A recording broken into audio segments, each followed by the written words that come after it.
I just recorded a video about division, and I was kind of interested to show you guys in something that we call squares, or just something it's just something that is really interesting.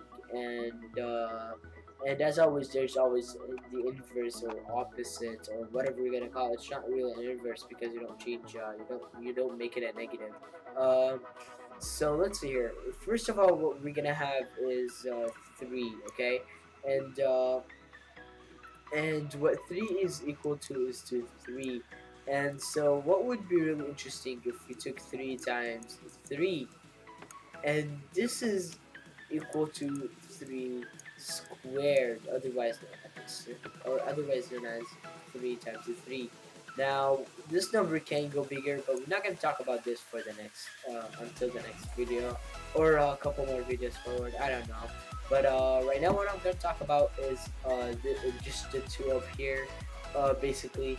So whatever number you multiply by each other is gonna be equal to the squared, or the squared number. So let's see here. 4 times 4 equals to 16. And let me actually do something that will really help you for now, because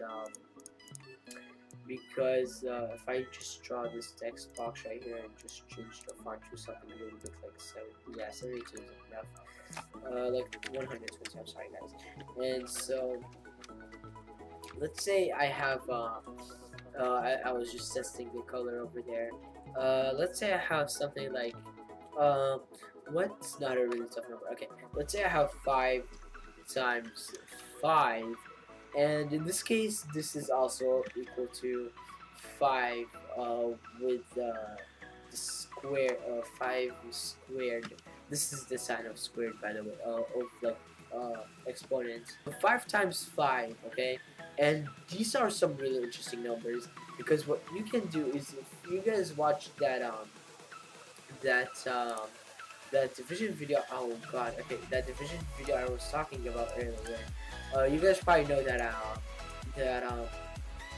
you guys probably know that I said that there's this weird sign, okay?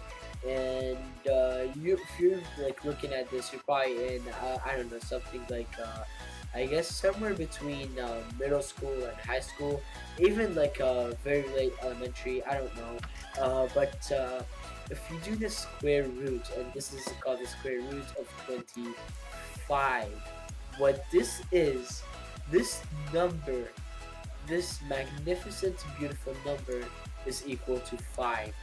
And it works with all different numbers, but you're just gonna get the weirdest numbers out of this.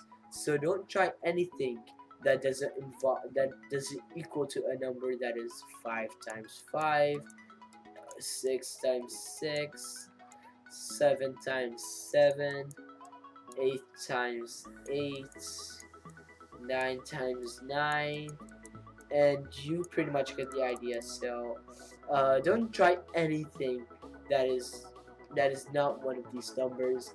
And this isn't really and the reason we call it squared is really kind of um, weird for many people, but I guess it's not really weird. I guess the reason it's called a squared is just because if you look at a square, and this is not, but this is a square I can make, and let's just take that one instead.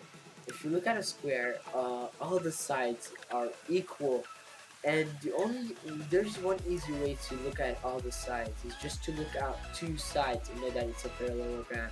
When you look at two sides, this is 2 and this is 2, and the surface area, if you've taken that, let me just color the inside of red. The surface area is this area right here, and so squared is 2 times 2 is 4, and that's how you find the surface area. And so they otherwise call it and the surface area is like, let's say this was 2 inches, so let me just add inches right here. So 2 inches, and so 2 inches, so this surface area is 2 inches squared, and that's why we call, when it's when this number is a 2, we call it squared. And so and so this is used to this is used to find what, like, let's say I say 25. So what two numbers that are the same, that that are the exact same numbers that will get me to 25. And let's say I choose some really big number, and I'm just choosing my calculator here at the bottom. And let's say I'm gonna do square root, or just take a calculator off the internet, so from Google. And I shouldn't have said that, but anyway, um, let me see here. Alright, so I have it right here. I have, let's say, the square root, and you guys can follow along on your calculator, but let's say the square root of 9 will equal to obviously 3. So the square root of 9 will equal to 3. The square root of 25 will equal to 5.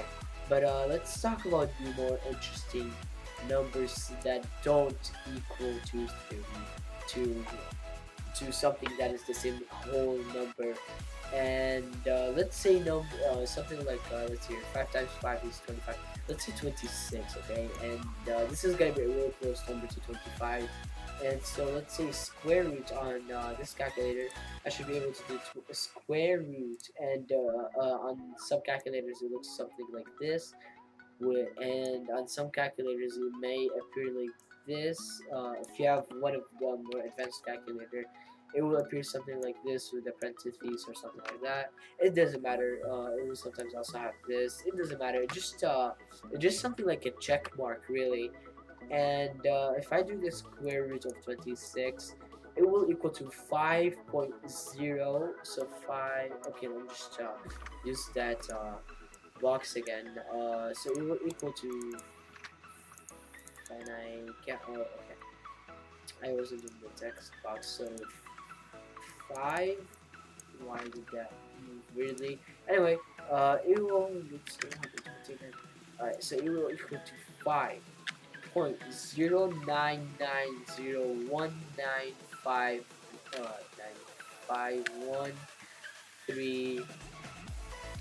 59 and let's take this number and square it on my calculator that I'm using from Google.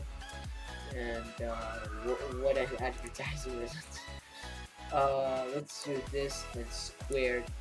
And if your calculator is precise, if you square this number, so if you multiply this number by itself, you should get this 26. So this is the square root of this. So this is equal to this. So this times itself, I'm just going to do the similar sign right now. So this times this will equal to 26. And I hope this video was helpful. Thank you guys so much for watching.